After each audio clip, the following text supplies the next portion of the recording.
In this episode of my vlog, I would like to talk about gouache. I'm at the art supply store, so I will go in and try to show you all the different choices that we have, and then we will try painting with them and compare the properties, so it will be easier for you to decide which one is better for the type of artwork that you want to do, and I will show you some examples of my artwork as well.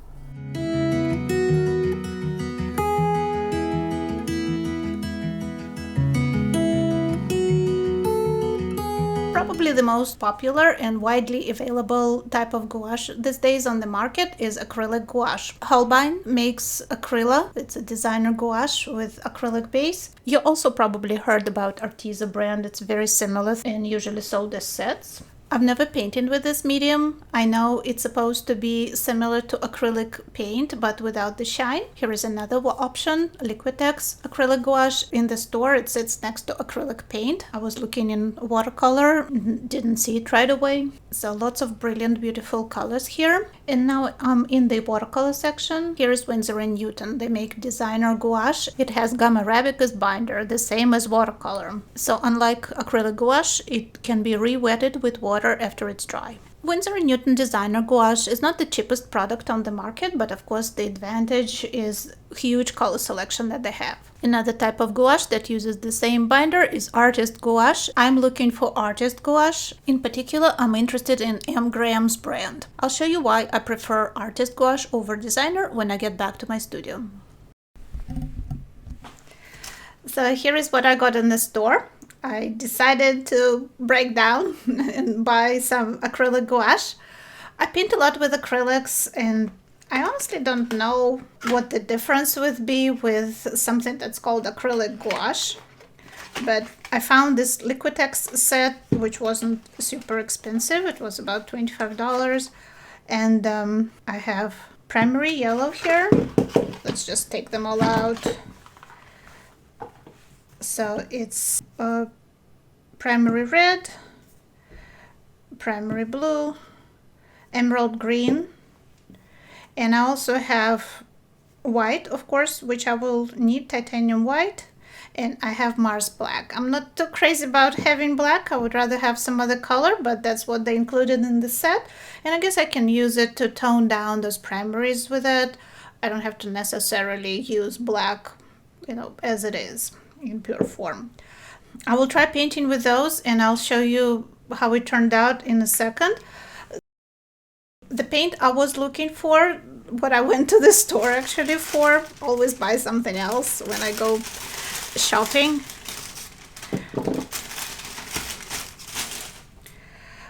I was looking for M.Graham's brand of gouache. Here it is.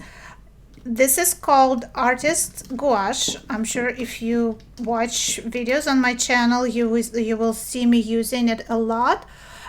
It's the same binder as watercolor, and I think M.Graham is the highest quality paint that you can find on the market, in my opinion. It's creamy, it doesn't dry out in the tube. I will show you in a minute what happens with other brands of gouache. I would say it's not a super popular brand. One of the stores I went to didn't have it, so I had to kind of look for it. You can definitely buy it online. And the set I got for myself, this is what I prefer to do. I think it's the best approach to building your palette is to buy two versions of each primary color, a cooler one and a warmer one, relatively cool and relatively warmer. So I got Hansa Yellow and Gamboge, so this is closer. This is actually says primary. Gamboge will be a little bit warmer version of this. Then I got Pyrrole Red, which is a primary, and Alizarin Crimson, which will be purplish red, right? Great in many mixtures. I use it a lot. And I also have Cobalt Blue. It says Spectrum underneath, and I got Phthalocyanine Blue, which says primary. Not sure if I pronounced the name. Those chemicals are hard to pronounce. So I think this will give me enough pigment to have full range of color on my palette. Just a minute ago in my video, you saw a stand with Winsor&Newton Designer Gouache, and I wanted to show you the difference between artist gouache and designer gouache. So this is Winsor&Newton. So I bought this artist gouache and this designer gouache at the same time. And artist gouache remained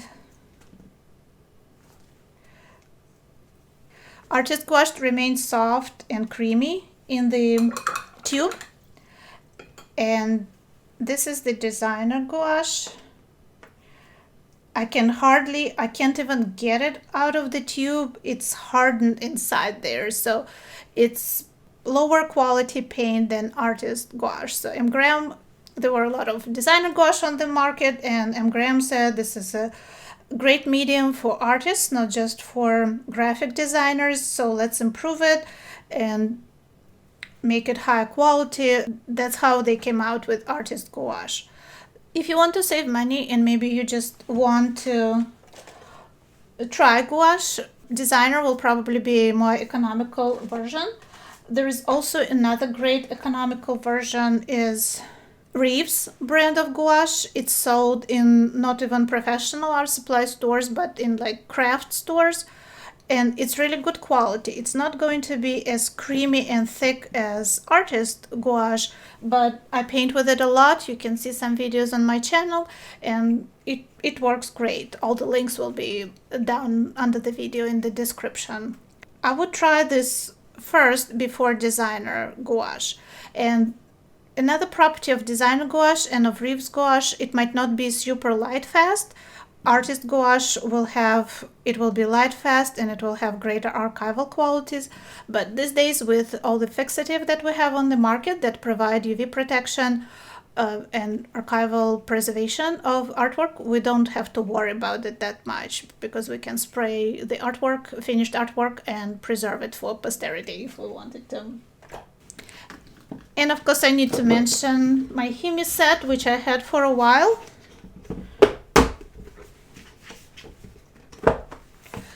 I love the colors in it, but there is the same problem that I have with designer gouache. You can see that some colors, after a while, because you constantly open it and use it, the container is airtight, but you still open it and there is some air leakage into it.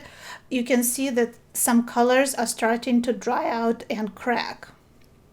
Like this one, it's kind of getting pretty hard. I try to spray it with water every time I use it and before I close the lid, but this drying out would never happen to gouache in tubes like this colors, because you just squeeze out a little bit on your temporary palette and use it all up for your painting, or you know, the rest you throw away and you always have fresh paint. So Himi is a great option, but inexpensive option, but not as good as artist gouache, and especially M.Graham's brand. All right, now I'm going to do painting with acrylic gouache. First time I will be using this medium, and let me know in comments what you think about the results.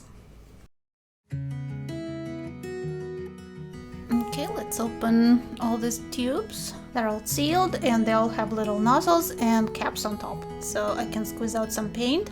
That's the first thing I noticed right away. The consistency is a lot thinner than artist gouache with this acrylic gouache. So here are all my primaries plus my black and white, and I'm going to start painting these roses. The link to the reference photo will be in the description if you wanted to try painting them. So far I feel that, like I said, the paint is a lot thinner than artist gouache, but it's easier to work with at this early stage because with artist gouache it's thicker and it can be harder to spread on large surfaces like this. But I suspect for details artist gouache would be easier. This paint feels a little more transparent, so as I build the layers of the painting, I can tell that I will probably need more layers if I wanted to cover something, especially if I wanted to cover darks. White feels very transparent, lighter colors I should say.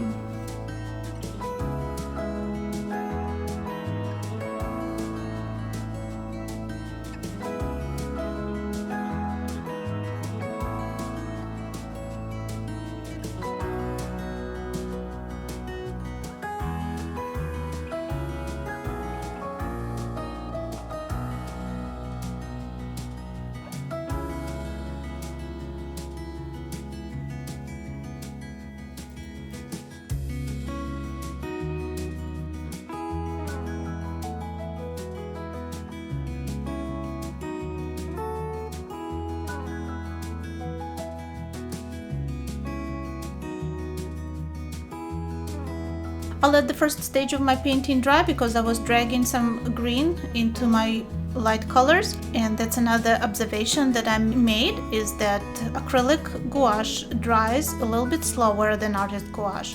Artist gouache that has gum arabic as binder dries almost instantaneously because it has so much pigment, I guess, and so little binder. Proportionally, this acrylic gouache stays wet a little bit longer.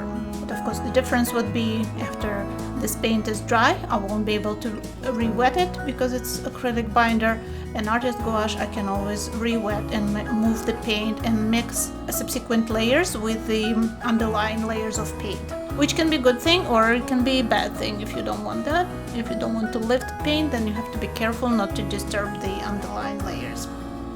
I also noticed a bit of a chemical smell when I opened this. I usually like the smell of paint, but this one smells a little too strong and a little unpleasant for me, but it's no big deal.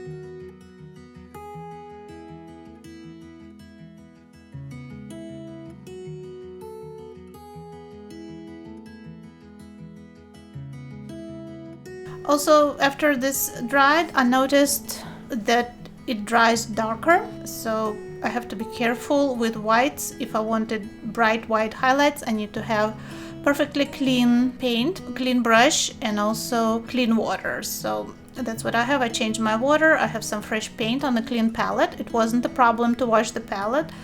This is ceramic. Even though the paint dried, under the tap everything just came off in like little pieces of film. Definitely the more layers, the better the painting looks. I noticed that the sleeves that I painted are starting to look a little flat. The paint doesn't have any shine, it has matte texture. So restating the darks and working with layers, kind of trying to achieve complexity of color, will probably look better no matter the subject matter with this paint. I started with florals because I like that subject, but no matter what you paint, I think the way to go would be working with layers and using glazing, which won't work so much for artist gouache because it's a lot thicker and it's a lot more opaque.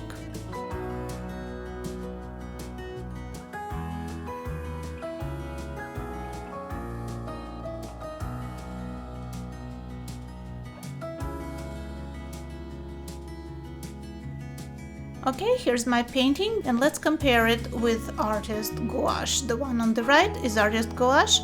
The only difference that you can probably notice, I don't know if you're picking it up on the camera, but layers of color are a lot more opaque with artist gouache, especially you can see it on white. But both have matte texture and the intensity of color is very similar.